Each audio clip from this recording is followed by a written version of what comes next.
Buenas noches, amados hermanos. Es bueno estar nuevamente con ustedes compartiendo la palabra de Dios. Hoy día estamos haciendo este estudio que está centrado en segunda de Tesalonicenses, entre el capítulo 1 y el capítulo 2.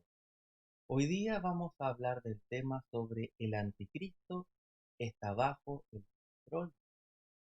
El tema de los últimos días también está completamente bajo el control de Dios.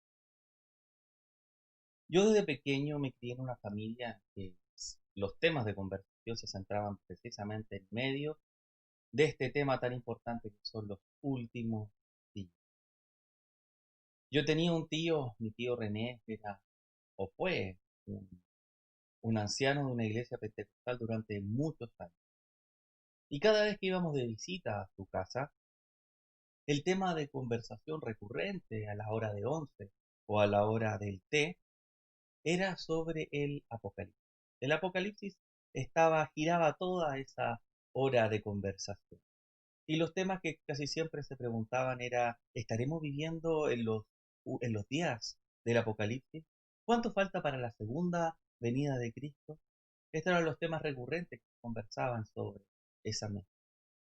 Los últimos días, o el tema de los últimos días, es un tema que atrae bastante a las personas en general. Incluso a aquellos que no les interesa Cristo ni han sido ni nunca regenerada. Yo en ese tiempo no era cristiano y el tema de verdad me interesaba bastante. Debido a esto, debido al interés transversal, por así decirlo, de este tema, hay muchos que hablan y predicen la venida de Cristo y el juicio final vendrá tal o cual. Uno de los casos más famosos sobre estas predicciones erradas corresponde al señor William Miller. El señor William Miller fue lo que movió el movimiento, generó el movimiento millerista, que después dio base para la creación del movimiento adventista. Este señor William Miller predijo la segunda venida de Jesucristo entre el año 1843 y 1844.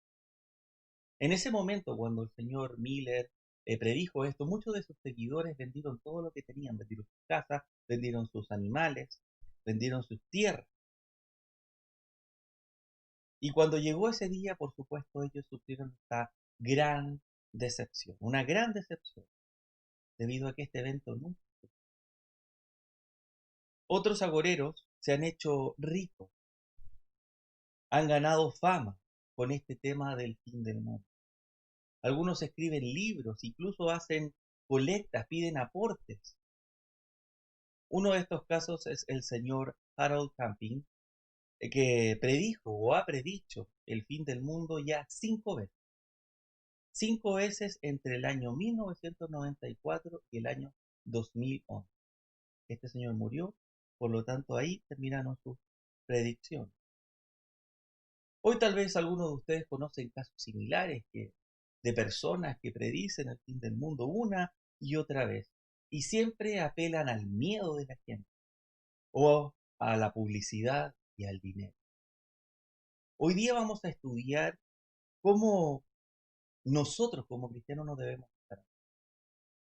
No debemos estar ansiosos frente a este tema de los últimos tiempos, porque hay personas que se ponen temerosas, tienen miedo, están, no sé, como que algo tienen en su interior con este tema y prefieren evadirlo. Pero nosotros vamos a hablar en esta oportunidad sobre que nosotros como cristianos no debemos tener miedo, no debemos estar preocupados por los sufrimientos que vendrán, porque todo esto está bajo el control del Señor. Los últimos tiempos están controlados hasta los más mínimos aspectos por nuestro Señor, por Dios mismo. Y Dios nos ama. Hoy día la palabra estará centrada en el capítulo 2 de Segunda Tesalonicenses, entre el versículo 1 y 2. Los temas a tratar que vamos a estar analizando hoy día va a ser primero vamos a hablar sobre el temor y el engaño relacionado a los últimos. En segundo lugar vamos a hablar sobre que nosotros como cristianos no tenemos que dejarnos Hay una palabra y nosotros tenemos que ser fieles a esa palabra. No tenemos que dejarnos engañar. Y el tercer punto es que Dios está en control de los últimos días. En el estudio anterior, en el estudio del capítulo 1 de Segunda de Tesalonicenses, estuvimos estudiando cómo el cristiano debe vivir en esta esperanza que llamamos la recompensa, o como le llama el libro de Hebreos, el descanso.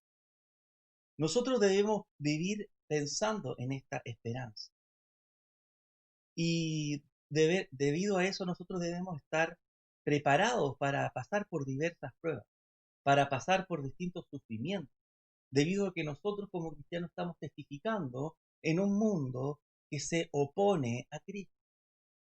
Y muchas de las personas que se oponen a Cristo se van a oponer también al mensaje del Evangelio. Y en medio de ese sufrimiento, en medio de esa decepción, por así llamarlo, nosotros debemos mirar a Cristo. La invitación es mirar a Cristo, mirar esas promesas que Dios nos ha dado. No mirando los sufrimientos en los cuales estamos viviendo, sino que tenemos que estar seguros que Él, el mismo Dios, el mismo Señor Jesucristo, Él nos acompaña en medio de esos sufrimientos y nosotros no estamos solos. Y además discutimos que estos sufrimientos, estos son necesarios para el cristiano, debido a que si nosotros estamos insistiendo en medio de estos sufrimientos, eso nos muestra o nos da prueba de nuestra fe, que nuestra fe es más preciosa que el oro. Luego, si vivimos en fe en Jesucristo, si vivimos en amor en Jesucristo, y en amor también los unos por los otros, nosotros vamos a retener esa recompensa, esa esperanza, ese descanso que está en Dios. Y vimos que también aquellos que rechazan el Evangelio, aquellos que persiguen a la iglesia, también recibirán una recompensa que está donde ellos tienen reservado la eterna ausencia de Dios, donde es el crujir de dientes. Escuchar esto para los primeros escuchas de esta carta, que eran los tesalonicenses, era muy importante, porque nosotros vemos a través del contexto de esta carta que estos hermanos habían recibido una información falsa, habían recibido una profecía falsa al respecto del día del Señor. Ellos creían que ellos estaban viviendo en medio del día, que el día del Señor ya había sucedido y ellos estaban bajo la ira. Por tanto, ellos necesitaban escuchar que la ira de Dios no estaba sobre ellos. Ellos necesitaban escuchar que el juicio de Dios estaba sobre sus enemigos y no sobre los hermanos, sobre los hijos de Dios. Necesitaban escuchar un mensaje de esperanza, porque este finalmente es el mensaje de los últimos tiempos. Los últimos tiempos son un mensaje de esperanza, esperanza del triunfo de Dios en medio del sufrimiento. Y eso es también lo que nosotros necesitamos escuchar cuando estudiamos esto de los últimos tiempos. Nosotros necesitamos mirar a Jesucristo, necesitamos poner la esperanza en Dios. Discernir también cuál es la verdadera enseñanza bíblica sobre los últimos tiempos y qué enseñan estos falsos maestros que van apareciendo de tanto. Algunos de estos falsos maestros terminan simplemente atemorizando, como ya hablamos, atemorizando a la población. Eso es en el mejor de los casos. Pero también terminan desilusionando a algunas personas que finalmente terminan alejándose completamente de la fe y de la iglesia. Y es por eso que nosotros ahora vamos a iniciar hablando precisamente sobre el tema de los falsos maestros y falsos profetas que se van de tanto en tanto. El primer tema que vamos a hablar es el temor y el engaño creciente sobre el tema de los últimos tiempos. Y para eso vamos a estar estudiando el versículo 1 y el versículo 2 de esta carta, del capítulo 2. Y quiero que me acompañen con sus Biblias para que podamos leer estos versículos. Acompañen. Versículo 1 dice: pero con respecto a la venida de nuestro Señor Jesucristo y nuestra reunión con Él, os rogamos, hermanos, que no os dejéis mover fácilmente de vuestro modo de pensar, ni os conturbéis, ni por espíritu, ni por palabra, ni por carta, como si fuera nuestra, en el sentido de que el día del Señor está cerca. Estos versículos nos guían hacia uno de los temas principales que tiene esta carta de segunda de Tesalonicenses. Uno de estos temas principales, como lo hablamos la vez anterior, es el tema de los últimos días. Específicamente habla sobre la venida de Jesucristo y de la reunión de los santos con Él. Es decir, lo que conocemos como el arrebatamiento, pero también conocemos como el día del Señor. Pablo les recuerda que ellos deben permanecer firmes en cuanto a las enseñanzas apostólicas. Cuando se enfrentan a una enseñanza que no está alineada con la que han dado los apóstoles, nosotros como cristianos, y estos hermanos también en particular, deben permanecer firmes, no dejarse mover por estas enseñanzas falsas. Aquellas enseñanzas que lo que hablan es augurios que son falsos o enseñanzas que no corresponden a la enseñanza apostólica. Y nosotros, oye, los hermanos no se pueden mover, no deben moverse de su forma, no deben moverse de lo que ya saben. Esa es la invitación. Y Pablo nombra tres fuentes en este caso para esta noticia, esta enseñanza falsa. Primero habla de espíritu, habla de palabra y habla de carta. Cuando habla de espíritu se refiere específicamente a una profecía.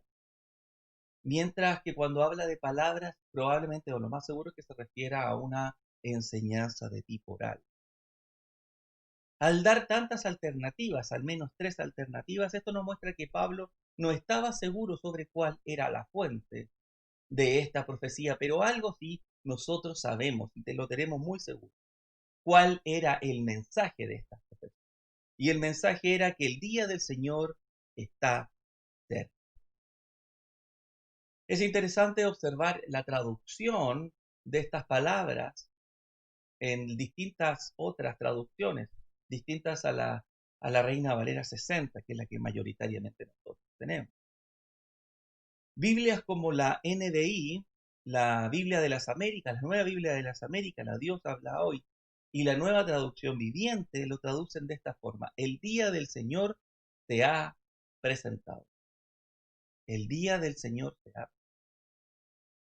Esto quiere decir que el mensaje que estaba atemorizando a los tesalonicenses es que ellos estaban en medio del día del Señor. Ellos estaban sufriendo en el día del Señor.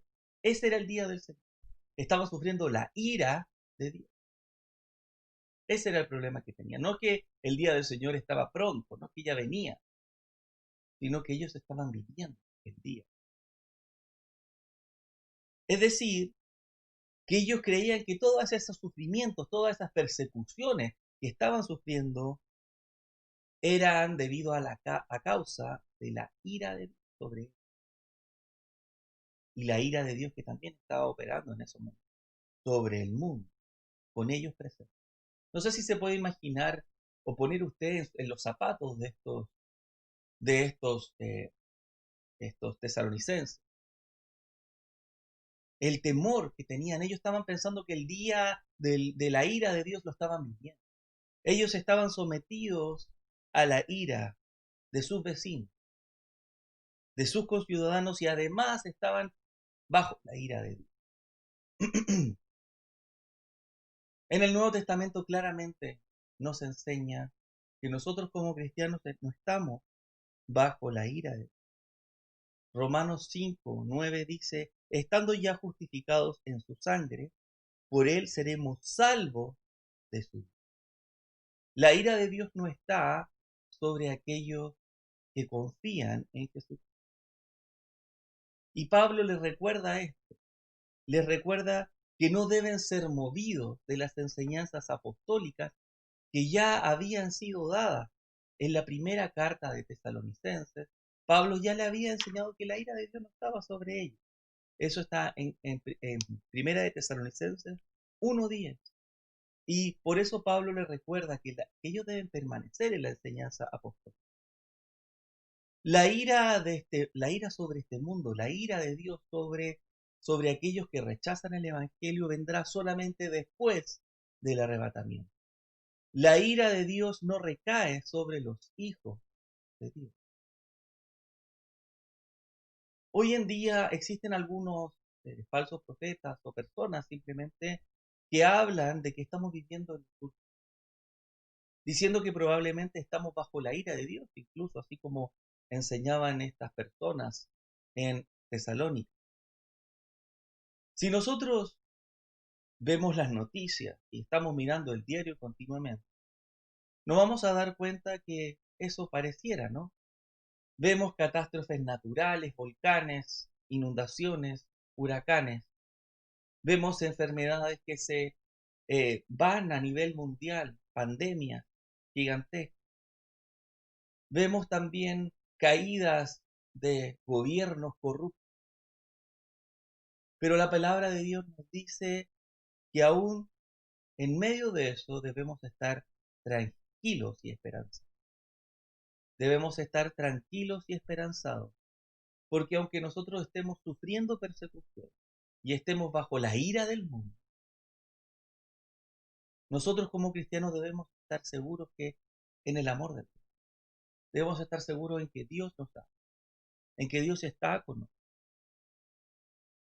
y que nosotros como sus hijos no estamos bajo su ira, no estamos bajo su ira. Y todas estas cosas que hoy nos duelen, a todas estas cosas que hoy nos hacen sufrir, nos van a ayudar a bien.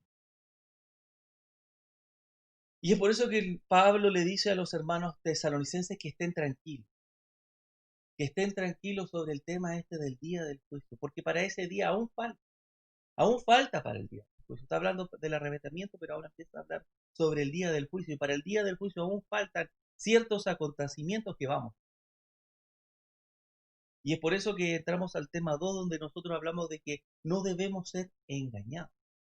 No debemos ser engañados por ninguna profecía externa. Y para eso vamos a estudiar el versículo 3 al 4, que dice lo siguiente: nadie os engañe de ninguna manera, porque no vendrá sin que antes venga la apostasía y se manifieste el hombre de pecado, el hijo de perdición, el cual se opone y se levanta contra todo lo que se llama Dios o es objeto de culto, tanto que se sienta en el templo de Dios como Dios, haciéndose pasar por Dios.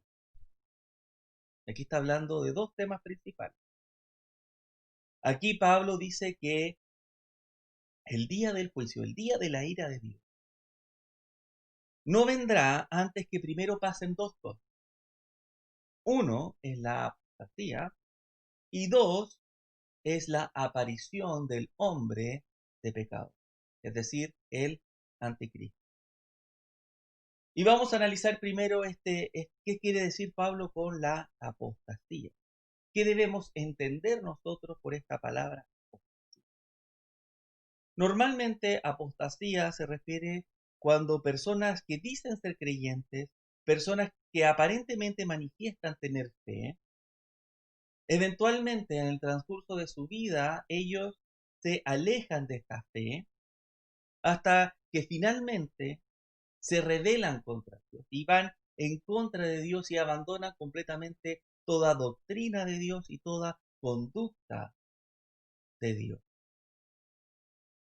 Yo no sé si ustedes conocen el caso de una cantante norteamericana muy conocida, que es la cantante Katy Perry. Hace unos días atrás, esta cantante dijo que ella había dejado o abandonado la fe de sus padres. Esta cantante es hija de padre y madre que se dedican al pastorado. Y ella misma partió su carrera en grupos de alabanza cristiana. Y hoy en día ella dice que apostató de la fe, ella dice que dejó de lado la fe de sus padres. Y así como esta cantante, hay muchos que han apostatado de la fe.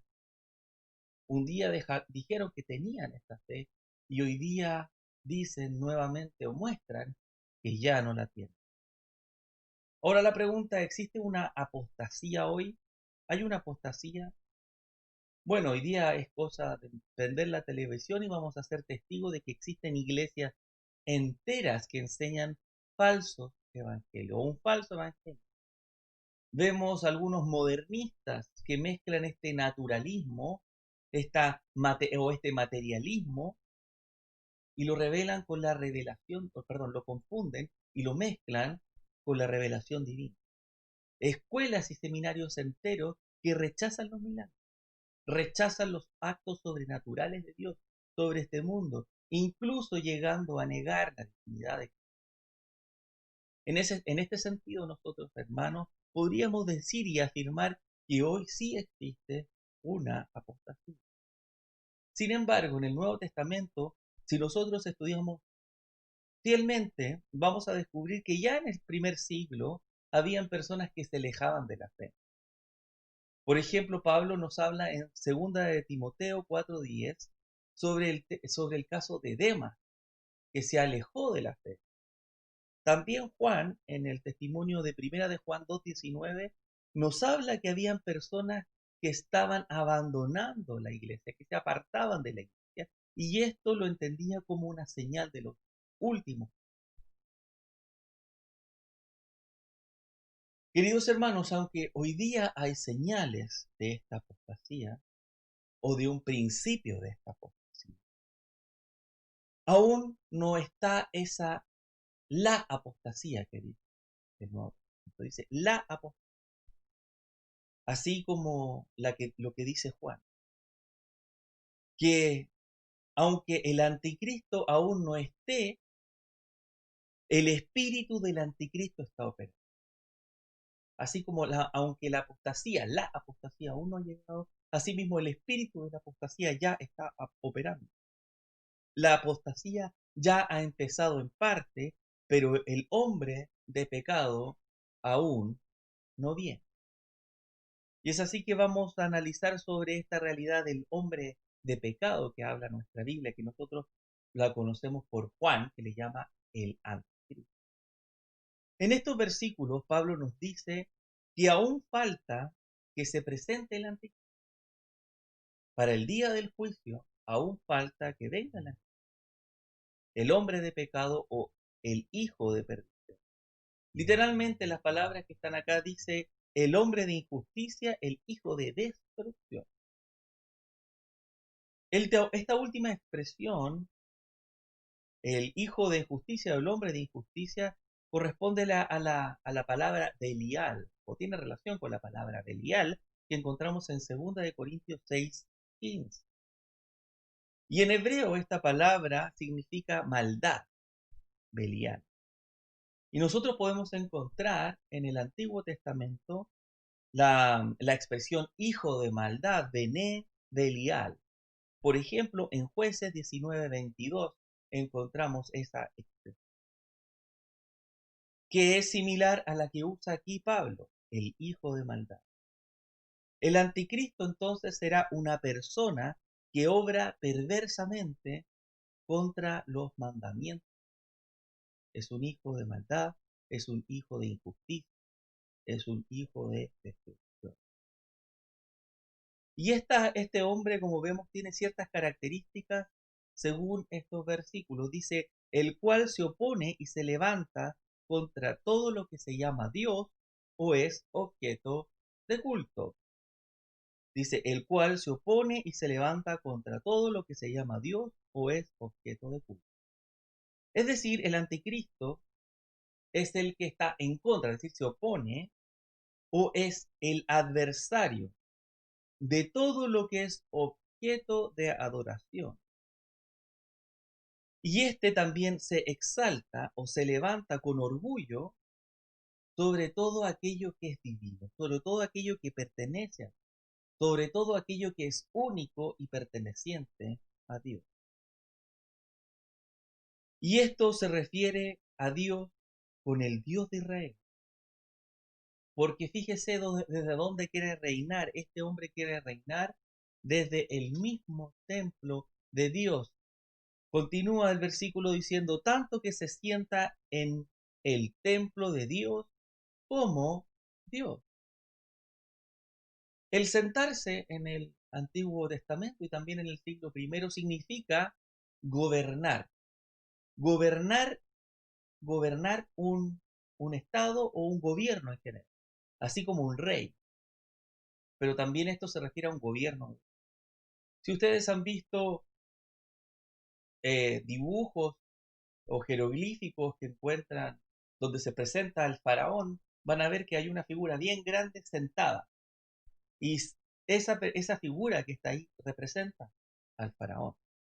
Él es el que reina, la persona más grande que hay de la nación. Y es por eso que está ahí pintada, sentada, ¿no es cierto? Y no está en un espacio bastante más grande que el resto de sus sirvientes. Él gobierna. Y asimismo, este ser, esta persona que quiere sentarse y gobernar, entonces, ¿desde dónde? Desde el templo de Dios. Es decir, desde el templo de Jerusalén. Ese es el templo de Dios que nosotros conocemos. Esto nos habla de un culto, es decir, que este culto, este gobierno va a ser desde el punto de vista judío primero. Los judíos, solamente son los judíos los que lo pueden sentar en ese templo o lo pueden adorar. Y él, este hombre, dirá que es un Dios, y que en verdad él es el que va a tener el objeto de culto en Jerusalén. Así como lo narra también Apocalipsis 13, versículo 2. Ahí está este hombre donde llegará el falso profeta y hará que adoren a este hombre. En el tiempo del siglo I, estos hermanos tesalonicenses vivían bajo el imperio romano, donde el emperador era Claudio. Claudio era el César romano cuando se escribió esta carta. Y estos hermanos podrían haber pensado que este César romano estaba o correspondía a este anticristo, ya que era un hombre que se levantaba sobre todo lo que es Dios y además él decía ser Dios. Era objeto del culto y aceptaba culto. En esos días había un culto al emperador que era particularmente importante en Tesalónica. Este culto al emperador podía hacer pensar a los hermanos que él era el anticristo y que estaban viviendo en medio de los tiempos. Pero aquí Pablo les recuerda que esta persona va a gobernar desde el templo, a diferencia del emperador Claudio. Claudio solamente gobierna en ese espacio, pero Pablo les dice que él debe gobernar desde el templo. Por lo tanto, este emperador o este anticristo necesita algunos requisitos adicionales, a requisitos adicionales que están relacionados con el mundo judío específicamente, más que con el mundo pagano en lo que vivían los hermanos. Así como los hermanos de su tiempo podían haber pensado y haber creído que Claudio era el anticristo, Claudio era ese hombre de maldad, por los siglos los cristianos han identificado a distintos anticristos. Por nombrar algunos, Calígula, Nerón, el Papa, Hitler, Napoleón. Incluso últimamente hay personas que han contado hasta el príncipe William, el hijo de la princesa Diana. Así, muchos se han entregado entonces a la desesperación y al pánico, pensando que están viviendo en los últimos. Pero así como los mileristas del siglo XIX vendieron todo lo que tenían y corrieron debido a que tomaron ciertas señales y las interpretaron de cierta forma, que para ellos eran claros indicios que Jesucristo estaba por venir en cualquier momento, cometiendo así grandes errores y grandes desilusiones entre sus seguidores. Muchas veces estas desilusiones han alejado personas de la fe. Por eso Pablo en estas cartas nos insta a pensar mejor específicamente sobre el tema de los últimos, a mirar la realidad presente, pero con una inteligencia, estando seguros en la palabra y en lo que enseña, estando seguros también en la enseñanza apostólica sobre que la ira de Dios no está sobre los cristianos y que nosotros tampoco seamos movidos fácilmente de esta enseñanza apostólica, que no vayamos movidos al pánico frente a señales que no tal vez que para nosotros puedan ser muy claras, o que tal vez algún maestro de moda esté diciendo que eso es así. Pero nosotros debemos firmes, estar firmes en lo que enseña el nuevo, no dejar ser engañados por estos falsos maestros que finalmente buscan fama y dinero detrás de estas profecías. Hoy día sabemos que estamos siendo testigos de grandes catástrofes, enfermedades globales, como ya lo hemos comentado, colapsos económicos, que si revisamos la historia, es muy probable que tal vez estemos a las puertas de una gran guerra. Y que puede que incluso esa gran guerra nos lleve a un gobierno mundial. Si es que ya no están trabajando algunas fuerzas en forma escondida, en forma solapada, para llevarnos a ese gobierno mundial. Que como hemos visto, este gobierno mundial, o como hemos experimentado, se opone a la visión cristiana, así como lo dice este gobierno mundial, se opone a toda la visión cristiana de sociedad, se opone completamente a los valores cristianos, se opone a la familia, a la vida cristiana, al orden social cristiano. Y que muy probablemente este orden mundial, este nuevo orden mundial, nos lleve a mayores ataques contra la iglesia, como los que ya estamos experimentando, que ya estamos experimentando. Pero Pablo nos dice en estos versículos que nosotros no tenemos que dejarnos mover fácilmente.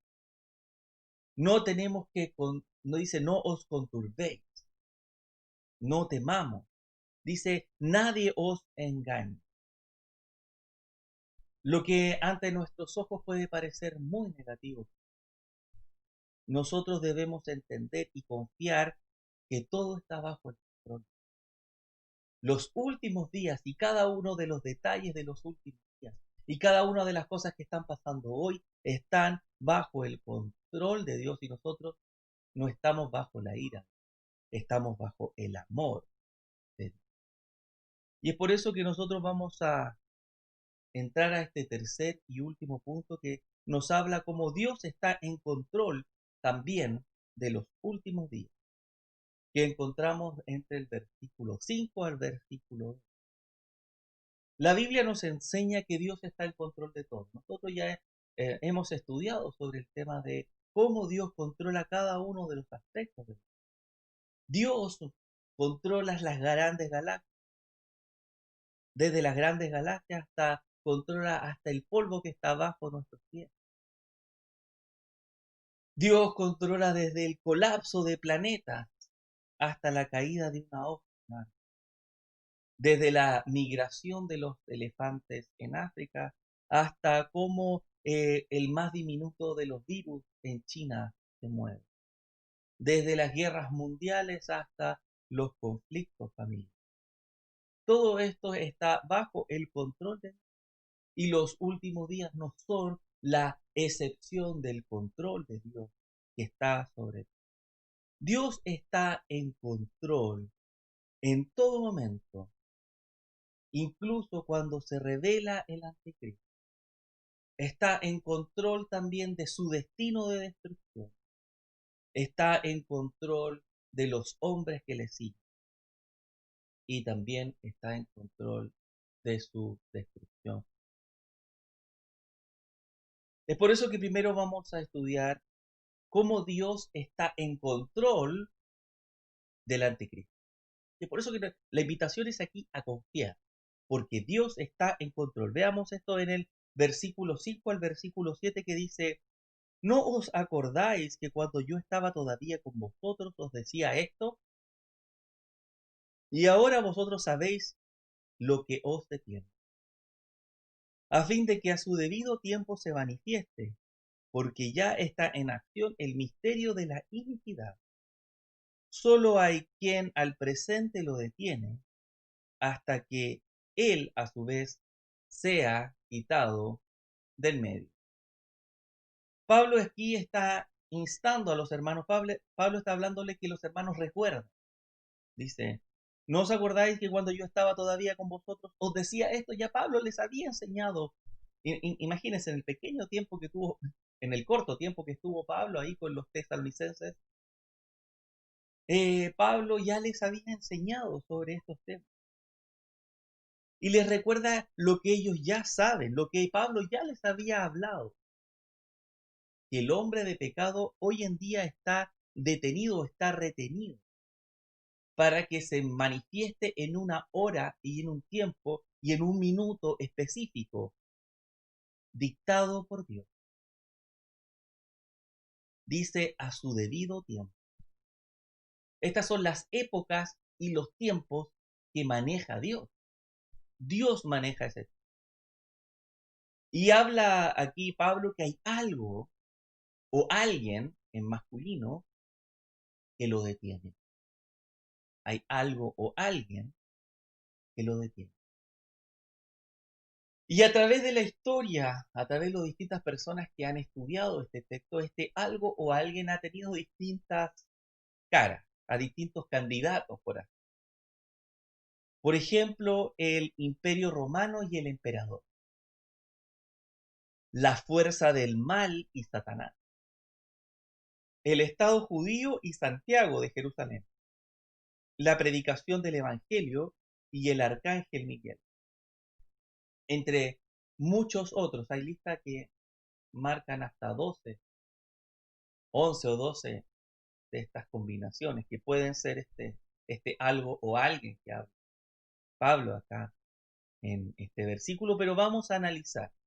Porque para detener al anticristo es necesariamente debe ser una fuerza que se oponga al mal. No puede ser nada que esté relacionado con Satanás. Entonces, en los candidatos que estén relacionados con Satanás no pueden ser, porque Satanás quiere que el hombre de maldad aparezca lo antes. Sí. Por otra parte, también quien lo retiene debe tener el poder para detener. El poder que debe ser más grande que Satanás, por tanto, no puede ser un poder político ni humano. Y es por tanto que muchos académicos a nivel mundial y también la gran mayoría de los pastores de UCB creemos que quien detiene a este, a este ser, a este ser que es el anticristo, a la revelación del anticristo, es Dios mismo. Dios mismo retiene, es decir, el Espíritu Santo. El Espíritu Santo actúa como retenedor de la manifestación, del Espíritu. Solo Él tiene el poder de retener las fuerzas del mal. Y ahora lo está haciendo, y lo está haciendo hasta que deje de hacerlo. Y eso lo va a hacer en el día indicado, en un día preciso, en la época en que Dios determine esto. Dios controla en qué momento el anticristo será revelado. Ni un minuto antes, ni un minuto después. Y en ese momento el anticristo empezará a actuar. El anticristo no podrá actuar ni un instante antes que lo determine Dios. y tampoco ni un minuto después de lo que determine. Muchos maestros que hablan de que el anticristo está a las puertas, de que va a venir en cualquier momento, puede que hasta tengan razón, pero la mayoría de las veces ponen su mirada en la inmediata. Muchas veces cuando dan estos mensajes, estos maestros, estos profetas, ponen su mirada en la materialidad, ponen su mirada en el sufrimiento que está pronto a sufrir la iglesia, o el sufrimiento que pueden pasar las personas que estén en medio del anticristo. Llaman muchas veces a pelarse con armas, a llenar las estantes de comida, a construir búnker.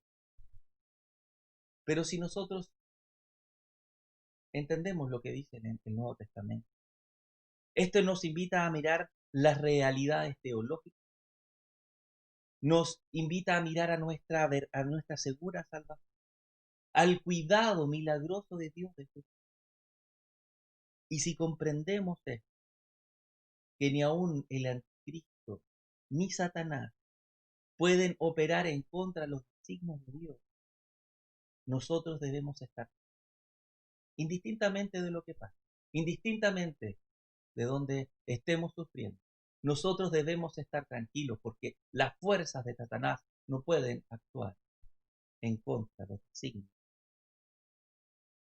Y así si nosotros miramos la realidad de los últimos tiempos con fe, así también nosotros deberíamos estar más allá de la confianza del arrebatamiento y que vamos a estar libres de la ira, confiando en que incluso el sufrimiento presente y el sufrimiento presente causado por Satanás está bajo el control. Y nosotros debemos estar firmes y seguros. Durante los años 70 habían agoreros o personas que hablaban de que el mundo iba a llegar a su fin en cualquier momento.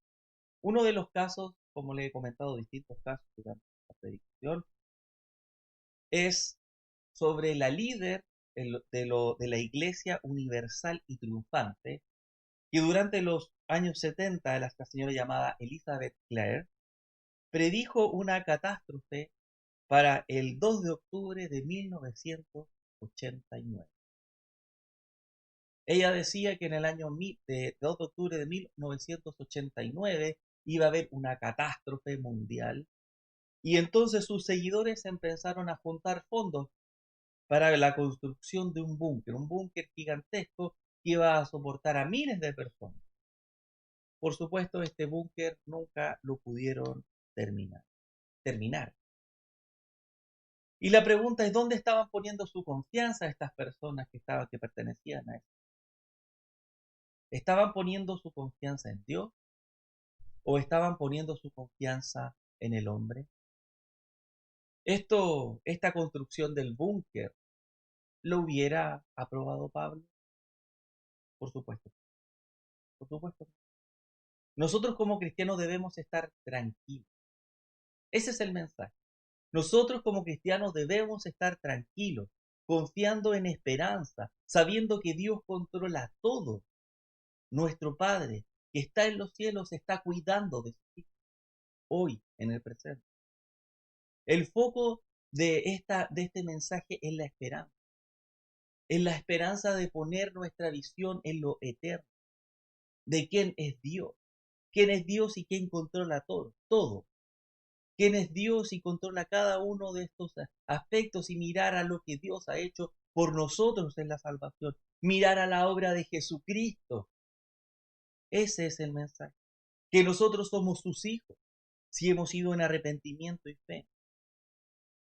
Y no poner nuestra mirada en lo transitorio, en lo que cambia de este mundo material. No mirando a la falsa seguridad que está en el hombre.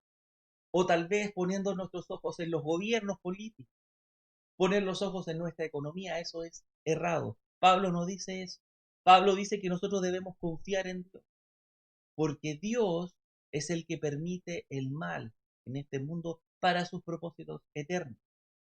Y asimismo nosotros sabemos que Dios castigará al anticristo y a todos los que vayan con él.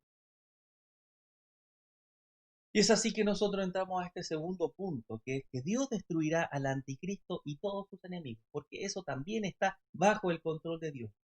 El día del día de la aparición y el día de la destrucción. Inmediatamente los versículos siguientes nos habla de esta destrucción. Versículo 8 al 10 dice lo siguiente. Entonces se manifestará aquel inicuo, a quien el Señor matará con el espíritu de su boca y destruirá con el resplandor de su venida. Inicuo cuyo advenimiento es por obra de Satanás, con gran poder y señales y prodigios mentirosos, y con todo engaño de iniquidad para los que se pierden, por cuanto no recibieron el amor a la verdad para ser salvos. En estos versículos nos habla que el mismo Dios, que Dios está actuando, que el Espíritu Santo está actuando. Y cuando el Espíritu Santo deje de retener al anticristo y aparezca, solo entonces empezará a actuar este anticristo. Pero fíjense cómo Pablo no se detiene y no dice nada en ese momento de hacer un boom, de juntar comida, de que inviertan en oro, cosas que por supuesto yo no digo que sean malas, ni pecaminosas, sino que Pablo no pone la visión en las cosas de este mundo, sino que Pablo nos lleva rápidamente al triunfo de Dios sobre este hombre de pecado. Y fíjese lo que dice rápidamente, dice, el Señor matará y destruirá con el poder de su venida. Rápidamente, apenas nos habla del control de Dios sobre que lo está reteniendo, inmediatamente también nos lleva a hablar de la destrucción de este hombre de pecado. Él derrota al hombre de pecado. La derrota del hombre de pecado es su único futuro. El único futuro que tiene este anticristo es su derrota. Pablo quiere que estemos confiados y esperanzados en medio de esta realidad, que Dios controla el tiempo de la aparición del anticristo y así también controla el tiempo de su destrucción, que será, como dice la palabra, en la segunda venida de nuestro Señor Jesucristo. Pablo continúa hablando o presentando estas características del anticristo. Nos habló de su aparición, que solamente la controla Dios a través del Espíritu Santo, y su destrucción, y ahora nos habla de este anticristo. Dice, el que viene con poder de Satanás. Notar que el anticristo no es Satanás, sino que es un hombre que está empoderado por Satanás para engañar, para engañar. Y este hombre se presenta con ciertas características, dice, con gran poder, señales y prodigios falsos. Gran poder y señales y prodigios falsos. Notar que el que nacía señales y prodigios es precisamente nuestro Señor Jesucristo. Pero los del anticristo, los del hombre de pecado serán falsos. Aparentarán ser como los milagros que hizo Cristo, pero simplemente serán mentiras, milagros engañosos. Satanás no tiene el poder de Dios para, para sanar paralíticos, ni ciegos. Satanás no tiene el poder para convertir el agua en vino, detener los vientos ni las tormentas. Pero Satanás puede falsificarlo, él es el padre de la mentira. Aparentar de alguna forma que él hace estos milagros verdaderamente, que él hace esta señal. Satanás no tiene el poder como Dios ni como Jesucristo. Satanás no es equivalente a Dios ni a Jesucristo. Satanás está mucho por debajo. Todos, todos sus portentos, todos sus milagros, todas sus maravillas serán simplemente de cartón, serán falsos. Así como lo encontramos hoy día, esos sanadores falsos que van y dicen que están sanando un cojo y lo único que hacen es moverle el zapato. Asimismo serán los milagros de Satanás y del anticristo, ¿no? Empoderado por Satanás. Pero este engaño, este creer en estos portentos, en estos milagros falsos, solamente afectará a aquellos que se pierden, a aquellos que han rechazado la palabra. Ellos van a seguir al anticristo y van a seguir este engaño, porque rechazan al verdadero evangelio, están rechazando a Cristo, pero seguirán felices y contentos al anticristo para su propia destrucción. El anticristo vendrá con engaño. Los que siguen al anticristo pensarán que están tras algo bueno. Ellos creerán que el anticristo es lo mejor. Así como pasó en Alemania durante la primera mitad del siglo XX, después de una tremenda crisis económica tras la Primera Guerra Mundial. Se levantó una persona que decía ser el Salvador, y ganó con un amplio margen en una elección popular. Esta persona era Hitler. Hitler se presentó como el Salvador, y asimismo el anticristo se presentará con engaño. Se presentará en el momento propicio para aquellos que no estén velando, para aquellos que van a ser arrastrados por el error felices. Dios, queridos hermanos, está en control del principio y del fin de estos últimos tiempos. Y cada uno de los segundos del anticristo que están aquí sobre la tierra, también Dios está en control. Él decide en qué momento aparecerá el anticristo y Él decide en qué momento será destruido el anticristo en la venida de nuestro Señor Jesús. Así como Dios controla cada uno de los instantes del anticristo, cada uno de los instantes que el anticristo estará aquí reinando, así también Dios tiene el control sobre aquellos hombres que rechazan a Cristo y se oponen. Y así habla nuestro tercer punto. Dios está en control de los hombres que se oponen a Dios. Versículo 11 y 12 dice, por esto Dios les enviará un poder engañoso. Fíjense, es Dios que les envía este poder engañoso para que crean la mentira, a fin de que sean condenados todos los que no creyeron a la verdad, sino que se complacieron en su injusticia. Vemos en este castigo que Dios les da a los hombres precisamente lo que buscan. Ya habíamos hablado sobre esto, como Dios, como castigo, le da precisamente lo que busca. Dios los entrega a sus propias pasiones y pecados como castigo, como lo vemos en Romanos 1:24. Dios los entregó, ¿no es cierto?, a sus pasiones y pecados. Así también en los últimos tiempos, a quienes no reciban voluntariamente el amor a la verdad, estas personas que rechazan el evangelio, Dios los castigará entregándolo al engaño, a todo el poder del engaño. Ellos van a ser cautivados por todo este engaño debido a la dureza de su corazón. Dios los castigará. Hay que siempre notar que no es Dios el que hace el mal, no es Dios quien crea la mentira, sino que es el mismo Satanás que siempre miente. Él miente y engaña porque Él es el padre de toda mentira y es el que está atrás del anticristo, quien empodera al anticristo. Y son los hombres que libremente van tras esta mentira. Rechazan el evangelio y van contra el mal porque para ellos este es su gozo. Para ellos este es el disfrute, el hacer el mal, el seguir la mentira. Eso es lo que ellos buscan. Y felices irán tras el mensaje y las mentiras del anticristo. En estos versículos vemos como Pablo repite la idea de que los hombres caen tras el engaño del anticristo, porque estos hombres no creen la verdad.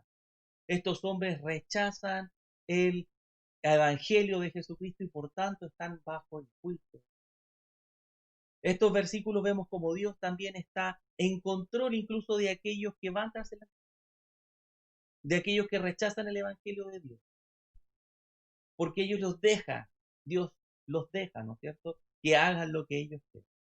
Cada uno de los aspectos de los últimos tiempos están bajo el control de Dios. Nosotros hemos hablado sobre falsos profetas que hablan sobre el fin del mundo, predicen que el fin del mundo está cerca y creen en poderes políticos que prometen salvar. Hay una secta muy tristemente famosa que la, la creó un señor llamado James Warren Jones, que es más conocido en las noticias, fue popular por el nombre de Jim Jones. Tal vez a muchos de ustedes les suene.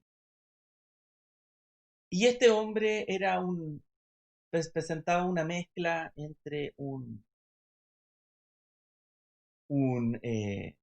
evangelio mezclado con socialismo.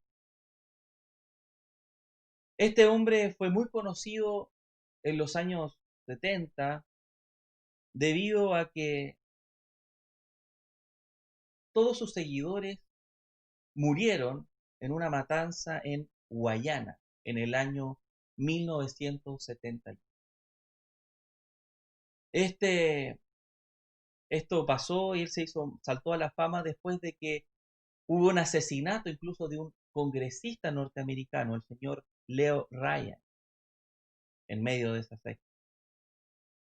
En esta secta, todos sus seguidores, todos los seguidores de Jim Jones murieron después de consumir una dosis de... Y ahí está la fotografía donde muestran este recinto en Guayana, donde estaban todos sus seguidores ahí, tirados en medio de esta selva, ¿no?, con muertos. Muchos de ellos, muchos de estos ciudadanos que vivían ahí en Guayana no eran de Guayana. Estas personas eran norteamericanas, estas personas pertenecían a Los Ángeles, California. Muchas de estas personas eran personas educadas, personas que tenían buenos trabajos, tenían una buena posición económica, que nacieron en uno de los países donde el evangelio está en cada una de las esquinas. Pero estas personas no buscaban el evangelio, estas personas buscaban algo nuevo, querían algo distinto, querían una salvación de tipo social, algo que le prometía a este señor Jim Jones, que después de la Revolución de las Flores de los años 60 parecía lo más adecuado. La gran mayoría de estas personas no fue obligada a Guayana, ni tampoco fueron obligados a beber este veneno. Son personas que lo hicieron de forma libre. Ellos buscaban el engaño. Personas que buscaban el engaño y habían rechazado la verdad. Fueron alegremente ante el mensaje de Jim Jones. Jim Jones fue simplemente un elemento o una herramienta. Ellos simplemente se entregaron al engaño libremente.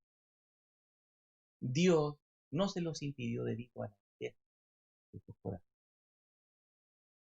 Hoy día existen tendencias similares a las que vivió ese grupo de Guayana, ese grupo de Jim Jones. Hoy día encontramos algunos grupos cristianos evangélicos que mezclan la doctrina del evangelio, la doctrina de las Sagradas Escrituras y lo mezclan con la justicia social o con lo que se le llama hoy día la justicia. Por supuesto, espero que no lleguen a los extremos de Jim Jones, pero muchos podrían estar tentados a beber de esas aguas. Vemos como Dios entrega en estos pasajes, en estas historias, como Dios entrega a los hombres a la dureza de su corazón. Aquellos que rechazan el Evangelio son entregados a sus propios deseos.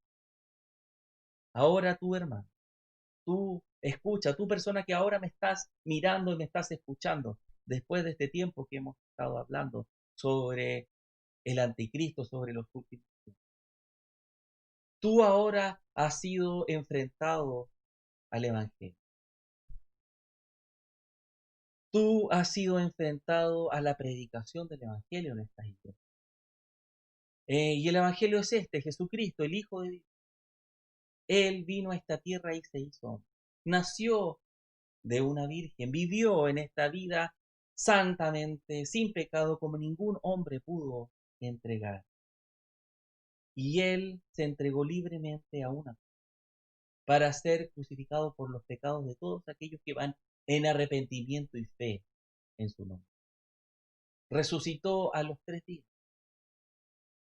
y fue a sentarse a la diestra del Padre para ser declarado Señor y Salvador. Y para volver también con gloria y majestad para ejecutar juicio a todos los que se le. Querido esposo, ¿tú en qué parte estás? ¿En qué lado? Porque hay 2 lados: los que rechazan a Cristo y son llevados por sus pasiones y por sus daños, y los que estamos con Jesucristo y creemos en el Nuevo Testamento y no queremos ser engañados. Si ves en tu corazón, querido escucha, que hay durezas todavía, que hay rebeldía hacia el Evangelio de Jesucristo, te pido que vayas en oración y arrepentimiento y en fe en Jesucristo ahora, en estos momentos. No sea que por la dureza de tu corazón Dios te pase por él. Pero si vas en perdón, si vas en amor al Nuevo Testamento, al mensaje de Jesucristo, Dios, que es rico en misericordia, va a transformar tu corazón, va a transformar ese corazón duro y va a revelarte la verdad del amor. Querido hermano, para terminar, hoy día hemos estudiado cómo Dios está en control de todo, incluso en control de los últimos días, incluso en control de cuando el anticristo esté gobernando este mundo. Es interesante notar que el objetivo de Pablo de entregar esta enseñanza de los últimos tiempos a los tesalonicenses no sea simplemente para darle información de tipo escatológico. Este mensaje que está dando Pablo no es simplemente para darle información de tipo escatológica, sino que tiene el propósito principal de darle consuelo. El propósito principal del mensaje de los últimos días es consolar a los hermanos sobre la verdad y sacarle de la cabeza estas malas doctrinas que atemorizan a los cristianos, que cambian y tergiversan la realidad de lo que se está viviendo. Asimismo, para hoy, el mensaje del Evangelio es sobre esperanza, sobre confianza en Dios. Nosotros debemos confiar en Dios, que Dios está en control de todo, de cada uno de los detalles sobre el último. El triunfo es de nuestro Señor Jesucristo. Es Él que está con nosotros, que está con sus hijos, que nosotros no estamos bajo la ira de Dios, nosotros estamos bajo el amor de Dios. Y eso es lo importante que debemos recordar sobre estas enseñanzas escatológicas. Nosotros no estamos bajo. Y es Dios quien controla todo. Y es Dios quien triunfará finalmente con nuestro Señor. Nosotros asimismo no debemos temer, no debemos estar aterrados, ni tampoco debemos estar confiando en nuestros recursos económicos o en nuestros recursos materiales o nuestras habilidades o nuestra cuenta bancaria. Nosotros debemos estar preparados confiando en el Señor. Nosotros debemos estar preparados vigilando con el mensaje del Nuevo Testamento, estando claros cuál es la enseñanza apostólica. Nosotros deberemos estar perseverando en esta doctrina. No, nosotros no debemos ser dejados que engañar por los falsos maestros de turno, porque nosotros sabemos que ya está en acción el misterio de la iniquidad. Ya los falsos maestros de turno están obrando sobre aquellos para engañar a aquellos que no quieran entregarse al Evangelio de la verdad, a la doctrina apostólica. la acción del misterio de la iniquidad ya está ocurriendo. Y nosotros debemos estar vigilantes para que no llegue ese día y ojalá nos encuentre predicando la palabra de verdad, hermano. Nos encuentre predicando la palabra de verdad en medio de nosotros. Cada día se aleja más de Dios. Ese es el objetivo, que nosotros estemos vigilantes, que nosotros estemos con valentía predicando la palabra cuando llegue, cuando el- cuando llegue, antes de que llegue el día del rapto, cuando an- el- el anticristo sea revelado a nosotros nos pille, nos encuentre predicando la palabra de Dios. Ojalá, porque el fin del mundo va, el fin de nosotros, de nuestra vida va a llegar antes, probablemente, y que nosotros podamos perseverar hasta la muerte predicando la palabra. Y así nosotros perseverando en el camino de Jesucristo, en medio de este mundo oscuro que, que, no, que simplemente busca la amenaza y la muerte de los cristianos, nosotros podamos estar pensando lo mismo que el salmista, diciendo lo mismo que el salmista que dice, aunque ande en valle de sombra de muerte, no temeré mal alguno, porque tú estás conmigo, tu vara y tu callado me infundirán aliento. Esto es Salmo 23, 24. Vamos a orar. Padre amado, te doy gracias, Señor, esta hora, porque podemos estar ante tu presencia, amado Padre, y saber y confiar que tú estás con nosotros, que tu amor está con nosotros, que nosotros no estamos bajo ira.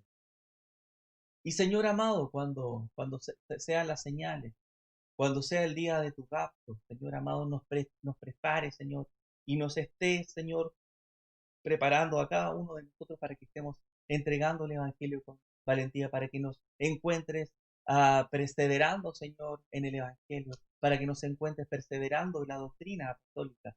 Señor, tú vas a estar con nosotros, amado Padre, hasta el fin de los días, hasta el fin de nuestros días en la tierra, amado Padre. Y nosotros sabemos que el fin de nuestros días tal vez sea antes que el fin de los días. Y Señor, también te pido que ese día, del día de nuestra muerte, también nos encuentre predicando el Evangelio con valor. Gracias, Señor amado, porque podemos confiar en ti, tener la confianza que tú controlas todo, cada uno de los aspectos de cada uno de los sufrimientos, Señor amado, que están en nuestra vida, tú lo controlas. Gracias, amado Padre. Y confiamos en ti, confiamos en el crecimiento que tú nos das, confiamos en la enseñanza apostólica que tú también. Amado Padre, dejamos esta oración en los méritos de mi amado Señor Jesucristo. Amén. Amén, hermanos, y bueno.